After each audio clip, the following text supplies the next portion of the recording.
अम्बेश ज्ञान अकादमी में आपका स्वागत है।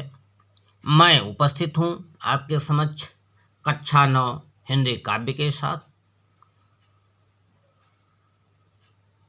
कविता है सोहनलाल द्विवेदी जी की उन्हें प्रणाम।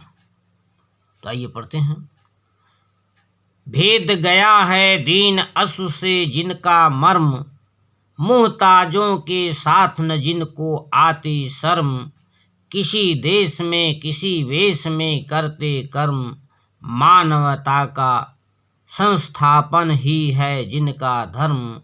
ज्ञात नहीं है जिनके नाम, उन्हें प्रणाम सतत प्रणाम। यहाँ तो सबसे पहले इसमें आप संकेत डाल लेंगे। भेद गया है से डाट डाट करके सतत प्रणाम तक, और इसके पश्चात संदर्भ लिखेंगे। तो प्रस्तुत पद्यांश हमारी पाठ्य पुस्तक हिंदी काव्य कक्षा 9 से संग्रहित उन्हें प्रणाम नामक शीर्षक से उद्धृत है।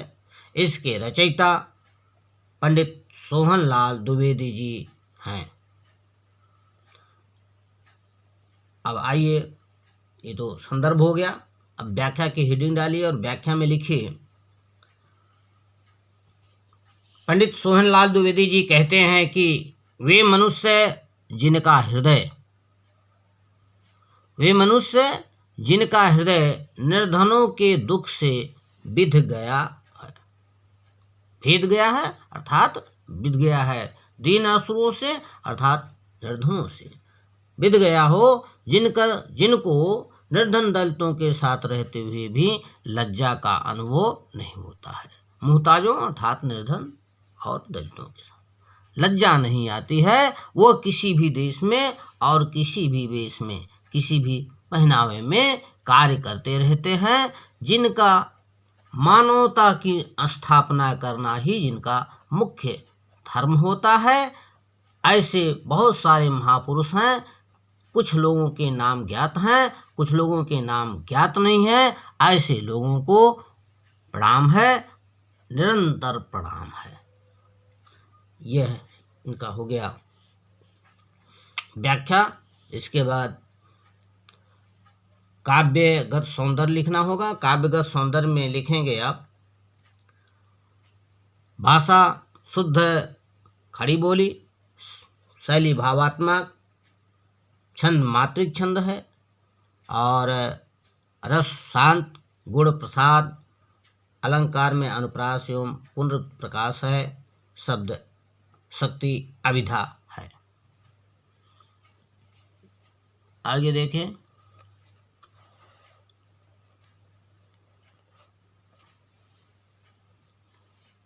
कोटि कोटि नंगो भिखमंगों के जो साथ, खड़े हुए हैं कंधा जोड़े उन्नत माथ।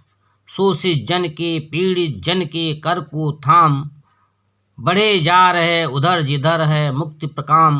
ज्ञात और अज्ञात मात्र ही जिनके नाम, वंदनीय उन सत्पुरुषों को सतत प्रणाम। यहाँ संदर्भ वही है और केवल व्याख्या लिखेंगे। कोटि कोटि नंगों भिखमंगों के। कवि कहता है कि ऐसे सत्पुरुष जो करोड़ों करोड़ों नंगे और भिखमंगे अर्थात ऐसे समाज दलित शोषित पीड़ित के साथ रहते हैं, कंधे से कंधा और अपना मस्तक ऊंचा किए हुए खड़े रहते हैं।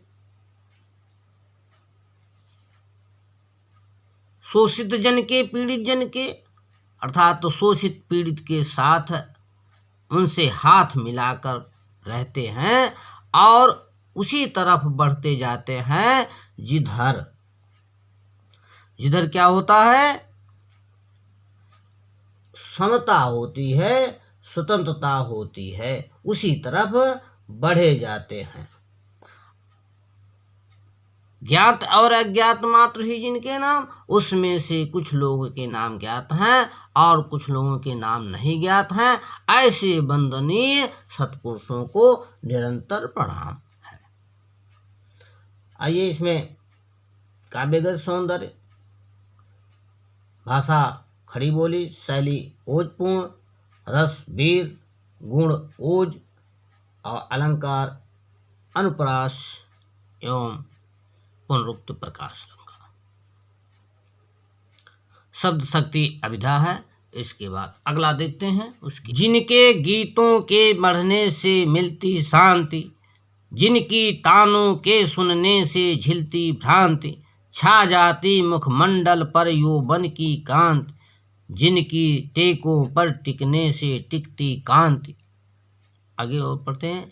मरण मधुर बन जाता है जैसे वरदान, अधरों पर खिल जाती है मादक मुस्कान, नहीं देख सकते जग में अन्याय वितान, प्राण उच्छ्वसित होते होने को बलिदान। ये कविता है और इसमें अब अर्थ देखिए, व्याख्या। जिन गीतकारों के गीत मन को शांति प्रदान करते हैं, जिनके गीतों की तानें भ्रम को नष्ट कर देती हैं, जिनके स्वर मुरझाए हुए मुख पर जवानी की चमक ला देते हैं।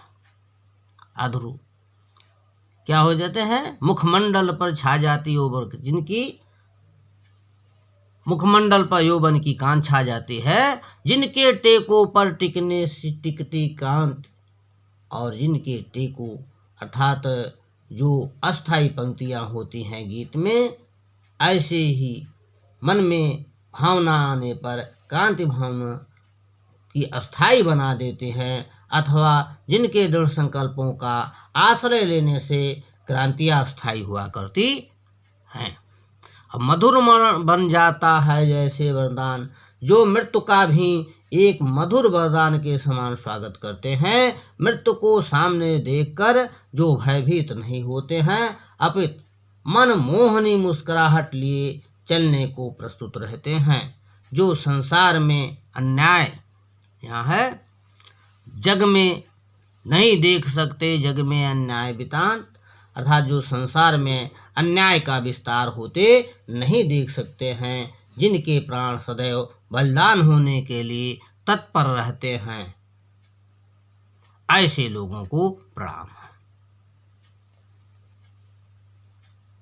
इसमें भी काव्यगत सौंदर्य देख लीजिए।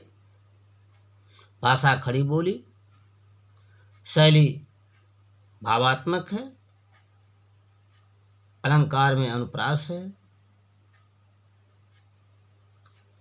आगे देखिए। जो घावों पर मरहम का कर देते काम, उन सहृदय हृदयों को मेरे कोटि प्रणाम।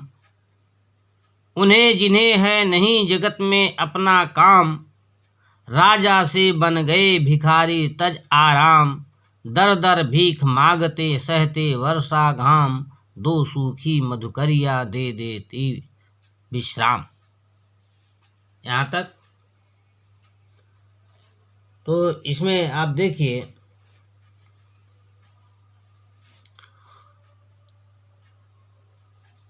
कवि कहता है कि ऐसे व्यक्ति जिनका कार्य घावों पर मरहम का काम करते हैं, अर्थात जिस प्रकार से घाव पर मरहम लगाने से लोगों को शांति आराम मिलता है, उसी प्रकार से वो काम करते हैं।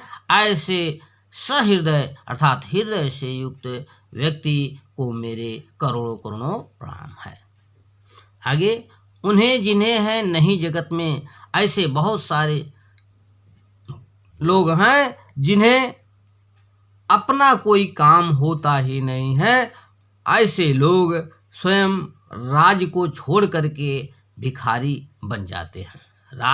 राजा से बन गए भिखारी, राजकाज को छोड़ करके भिखारी बन जाते हैं, आराम छोड़ देते हैं और दर भीख मांगते हुए धूप और वर्षा सहते हैं वे दो सूखी रोटी को पाने पर विश्राम पा जाते हैं, ऐसे लोगों को प्रणाम है।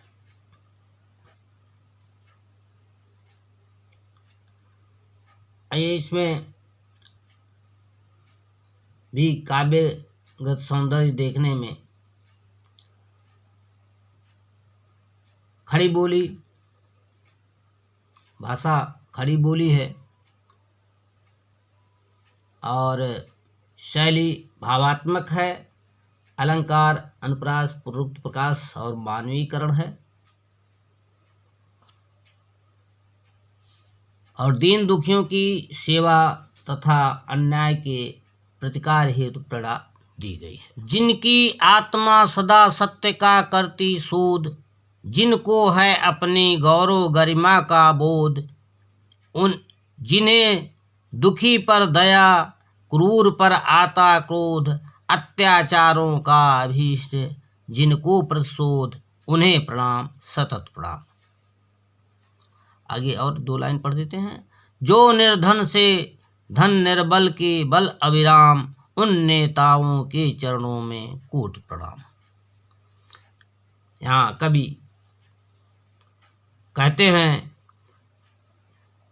कि जिनकी आत्मा हमेशा सत्य की खोज में लगी रहती है और जिनको हमेशा अपने गौरव गरिमा का ध्यान रहता है, ज्ञान रहता है, जिन्हें दुखियों पर दया आता है और क्रूर व्यक्तियों पर क्रोध आता है, जो अत्याचारों पर अभिष्ट और जो अत्याचारों पर हमेशा उसका प्रतिशोध करते रहते हैं, ऐसे लोगों को प्रणाम है, निरंतर प्रणाम है।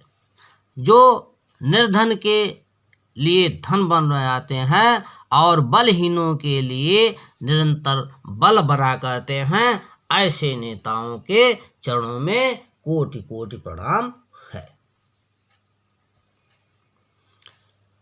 आगे देखिए। मातृभूमि का जगा जिन्हें ऐसा अनुराग, यौवन में ही लिया जिन्होंने है वैराग, नगर नगर की ग्राम ग्राम की छानी धूल, समझे जिससे सोई जनता अपनी भूल, जिनको रोटी नमक न होता कभी नसीब, जिनको युग ने बना रखा है सदा गरीब, उन मूर्खों को विद्वानों को जो दिन रात इन्हें जगाने को फेरी देते हैं प्रात। यहीं तक कवि कहता है कि ऐसे देशभक्तों को मेरा प्रणाम है, जिनके हृदय में मातृभूमि का ऐसा प्रेम जागृत हुआ कि जिनके कारण युवावस्था में ही उन्होंने संन्यास ले लिया है, वैराग्य ले लिया था, संन्यास ले लिया है। इन राष्ट्रभक्तों ने अज्ञान में पड़ी हुई जनता को जगाने के लिए, उनके भूल का अनुभव कराने के लिए प्रत्येक नगर और गांव की धूल छान मारी, अर्थात अनेक बार प्रत्येक नगर और गांव में चेतना जागृत करने के लिए घूमते रहे। ऐसे व्यक्तियों को जिनको सामान्य भोजन रोटी और नमक तक भी उपलब्ध नहीं होता तथा युगीन समाज में शोषण करके को सदैव निर्धन बनाए रखा है, ऐसे लोगों को जगाने के लिए अपने ध्येय की मूर्खता तक पहुँचे हुए लोगों तथा विद्वानों को जो इन्हें जगाने के लिए दिन रात एवं प्रातः फेरी लगाते रहते हैं, उन्हें प्रणाम है।